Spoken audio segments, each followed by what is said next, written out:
Usually when we talk about a digital footprint or a data breach, there is this expectation of absolute precision. Yeah. It feels almost surgical. Like you check a leaked database and the security scan shows your email and a hashed password, which is just that mathematically scrambled version of your password that companies store so they don't just have it in plain text. Yeah, exactly. And the analyst basically just points to the screen and says, well, there it is. Go change your login. It's a very binary state. Right. The cryptographic lock is either broken or it is holding firm. And I think we've really been conditioned to view our digital security through that very clean, categorizable lens. Yeah, but then you step into the world of consumer AI chatbots and suddenly that precision just completely vanishes. Oh, entirely. Like, what exactly happens after you hit enter on a chatbot prompt? So today, we are opening up a pretty hefty stack of sources. We got cybersecurity reports and cyber news and cybersecurity intelligence, some developer community breakdowns, and the official compliance frameworks for the GDPR and the brand new EU AI Act.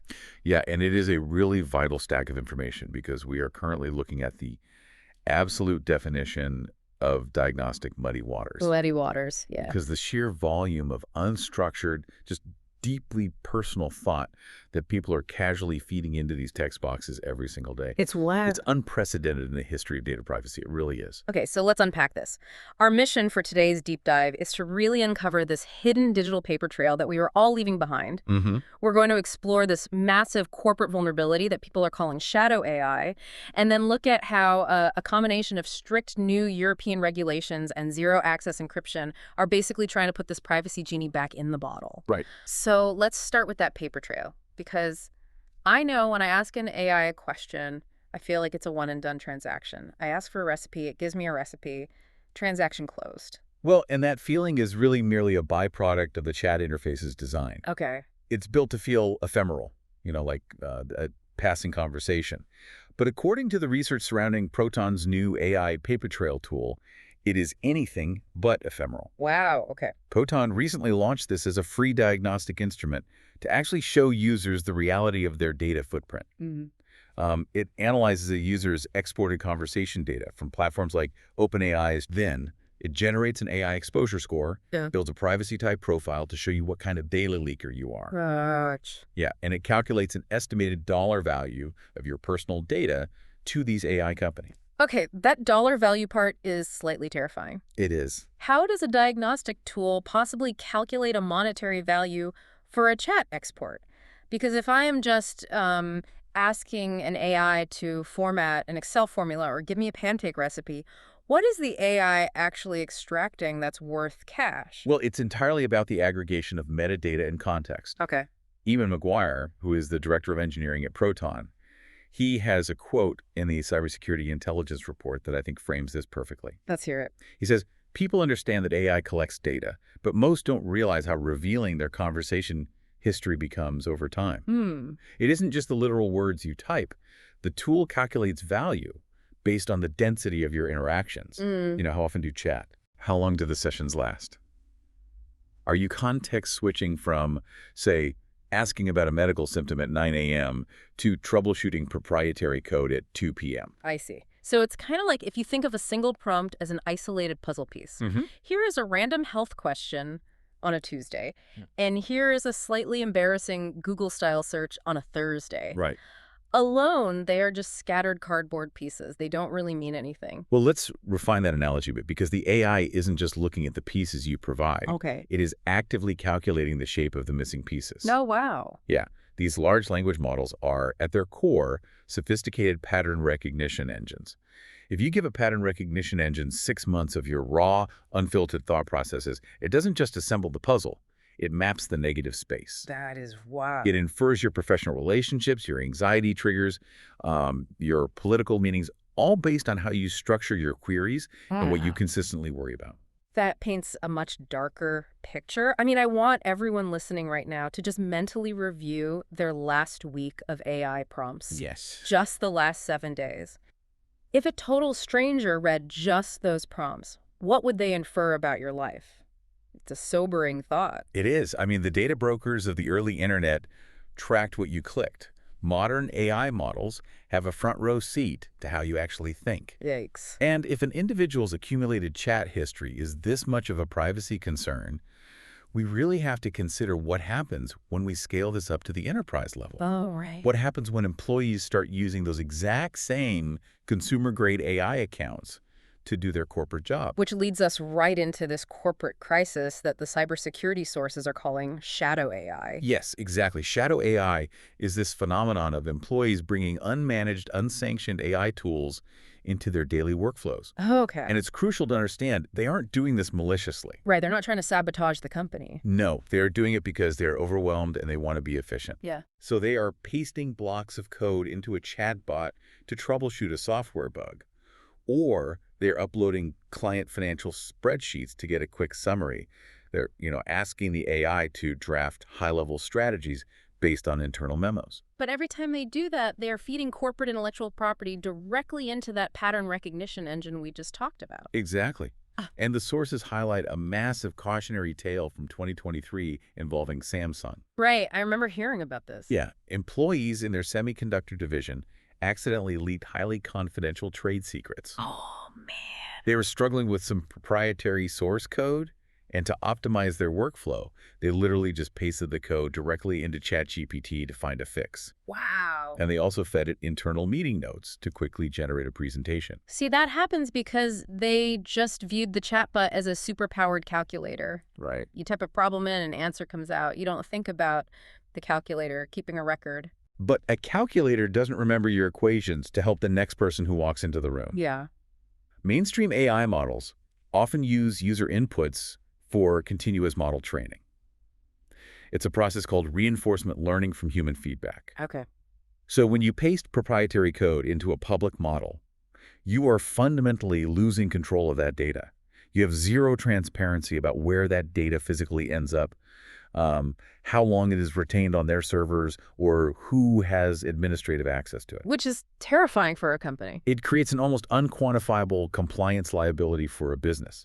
You are suddenly violating data protection agreements, breaking client confidentiality, and potentially exposing yourself to massive regulatory fines. Okay, but if employees are leaking Samsung's proprietary code just to save 20 minutes on a Friday, why hasn't IT just blocked ChatGPT on the company Wi-Fi? Like, what is stopping companies from just pulling the plug and banning consumer AI at work entirely? Because it seems like that would be the easiest fix. Because a blanket ban fundamentally ignores human behavior in the workplace. Yeah, point. If a tool makes an employee 10 times more productive, blocking the URL on the corporate network won't stop them. No. They will just pull out their personal smartphone, disconnect from the Wi-Fi, and type the sensitive data in manually. Oh, for sure. Banning the technology doesn't eliminate the risk. It just drives the behavior further underground into deeper shadows, where IT has absolutely zero visibility. Okay, yeah, that makes total sense. I mean, you can't fight gravity. If the productivity boost is that high, people will always find a way. Exactly. And this raises an important question, right? Yeah.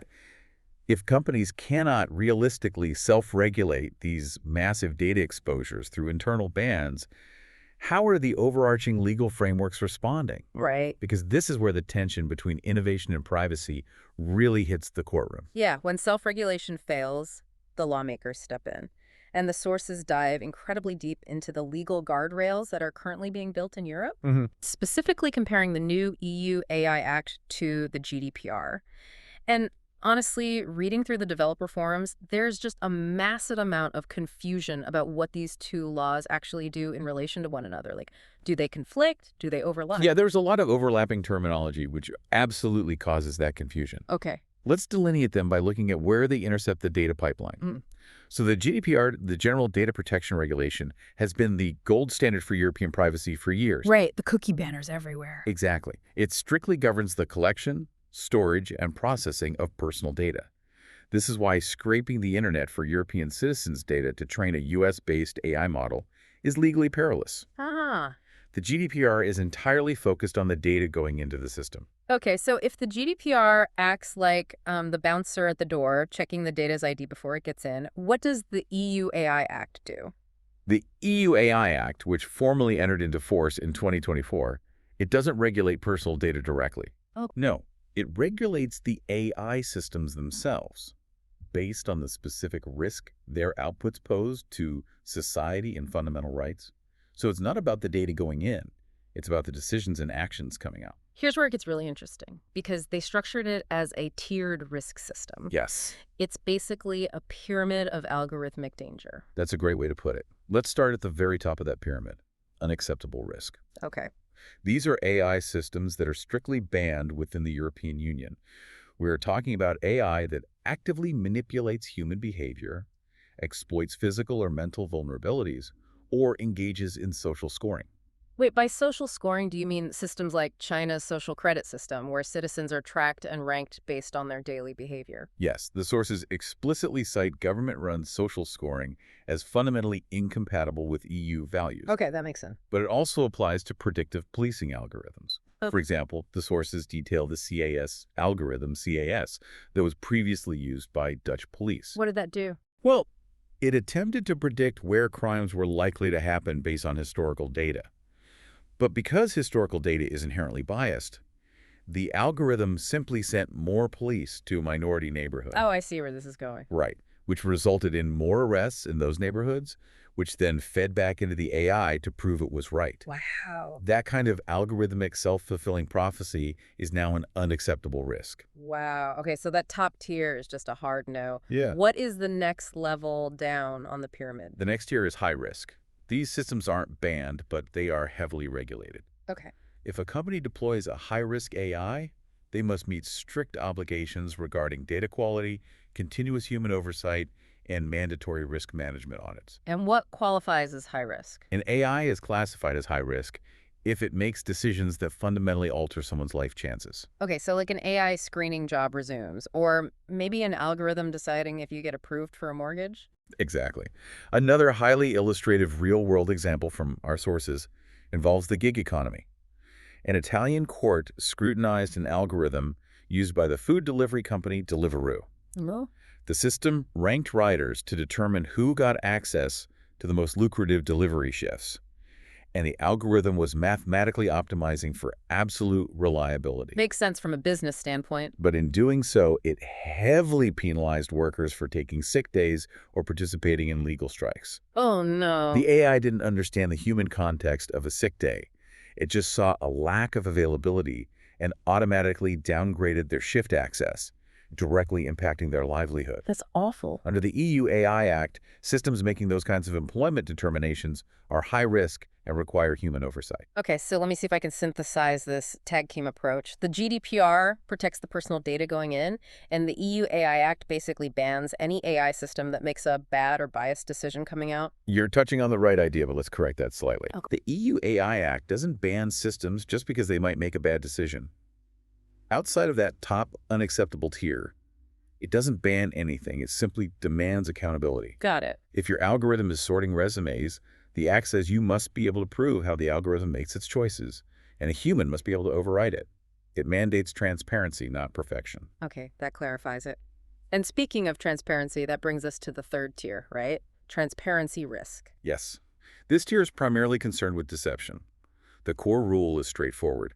If content is generated or manipulated by AI, it must be technically identifiable as such to the end user. So this is targeting deepfakes and AI-generated audio. Largely, yes. Yeah. Deepfakes, photorealistic image generation, and chatbots that mimic human interaction. Yeah. The developer notes actually mentioned the controversy surrounding X's, formerly Twitter's Grok chatbot, Oh, right. which initially lacked guardrails and allowed users to generate non-consensual intimate imagery. The EU AI Act mandates that outputs from these systems must have technical watermarks or clear disclosures. Okay, so if you're interacting with a machine, the machine has to tell you it's a machine. Precisely. And finally, the bottom tier is low or no risk, which covers things like standard spam filters or AI opponents in video games. Right. Those face no mandatory obligations. Okay, so we understand the legal maze now, but this brings us to a massive practical engineering problem. Regulation tells businesses what not to do, and it tells us how to categorize the danger. But businesses still need AI to stay competitive. Absolutely. Like we said earlier, you can't fight gravity. So how do software developers actually build AI that complies with these incredibly strict European laws, but is still fast and useful enough for a corporate employee to use? And that transition from policy directly into engineering is where our sources focus on the technological fix, which is zero-access encryption. Okay. The development community sources highlight Lumo by Proton as a primary case study for an emerging field called privacy-first AI. Now, Proton is the same company that built the AI paper trail diagnostic tool we talked about at the beginning. Yes. So how does their AI, Lumo, actually solve the shadow AI data leak problem mechanically? Like, how does it actually work? It solves it by fundamentally changing the cryptographic architecture of how the AI handles your prompts. Okay. Most standard AI tools take your text prompt, send it over the internet to their massive cloud server, process it, log the text in a database connected to your account, and send the answer back. Zero-access encryption upends this completely. How so? It means your chat history and your data are encrypted client-side, meaning the encryption key exists only on your actual device before it is stored. But wait, if my prompt is completely encrypted before it hits the server, how does the AI actually read it to give me an answer? Right. An AI can't read scrambled code that feels like a logical whole. That is the critical engineering challenge, and here's how they solve it using ephemeral processing. Okay, walk me through it. When you send a prompt, it travels through a highly secure, encrypted tunnel to the server. Once there, it enters a secure, isolated memory environment. Think of it as a temporary digital enclave. The data is decrypted inside that isolated enclave just long enough for the language model to read it and generate your answer. Crucially, this happens in the server's short-term memory, or RAM. So it's not saved. Exactly. It is never written to a hard drive. Yeah. The millisecond the answer is generated, the enclave is wiped completely clean, and the result is encrypted again using your unique client-side key. Wow. Okay, so to try another analogy here, using traditional consumer AI is essentially like having a highly efficient assistant with a photographic memory. They do your work, but they constantly gossip to their boss about everything you're doing. And eventually, that boss uses your secrets to train a newer assistant for your competitors. That perfectly describes the standard data harvesting model, yes. But using zero-access AI, it's not a blindfolded assistant because they have to see the work. It's more like a locked vault. You slide your documents into a vault, a robot inside does all the math, prints the final answer, shreds the original documents into dust, and slides the answer back under the door in a locked box that only you have the key for.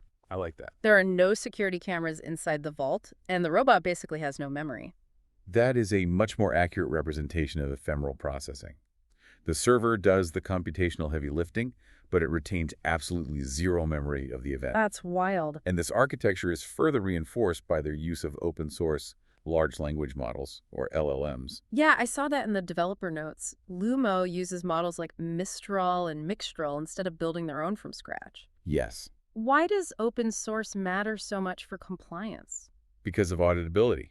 When a company uses a proprietary model, a black box, you have to blindly trust the vendor that they aren't siphoning off data. Right. Open source LLMs allow independent security researchers to look under the hood.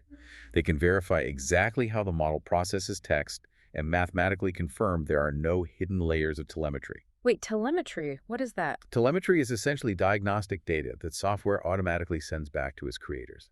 It's like the invisible tracking beacons telling the developer how you are using the app. Oh, I see. Open source models allow developers to rip all that telemetry out, ensuring the AI operates in complete isolation. What about physical documents, though? Because the Samsung leak happened when someone pasted a bunch of proprietary code. If an employee uploads a massive, highly sensitive financial spreadsheet into Lumo to have it summarized, what happens to that file?